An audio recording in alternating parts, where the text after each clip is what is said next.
Esparta, que ha sigut un èxit d'organització, amb el qual vull agrair a tots aquests voluntaris, a tota la iniciativa, perquè ha sigut perfecta. No hem tingut cap problema de circulació, no hem tingut cap problema d'accidents. Ens hem felicitat perquè el circuit ha estat perfecte. Ser la seu d'Esparta implica moltes coses, no? La primera implica una visibilitat a nivell mundial del que és Santa Susanna, marca Santa Susanna, implica pernoctació, implica que estem pràcticament a mitjans finals d'octubre i tenim els hotels pràcticament amb una ocupació d'un 100%. Ens trobem ben bé al Parc del Colomer, al centre del poble, a pocs metres de la muntanya i a pocs metres de la platja. Per tant, tots els esportistes que durant aquest cap de setmana es troben que el recorregut de l'Esparta de Sant Joan és molt atractiu, sobretot per l'orografia del territori.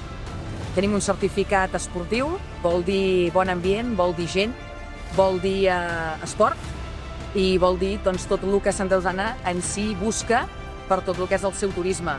Gràcies a tots els que han col·laborat, gràcies, evidentment, a tots els esportistes, gràcies també als nens d'ahir. Ahir va ser una carrera magnífica, amb 600 nens a tots. Ens hem de felicitar i fins l'any que ve.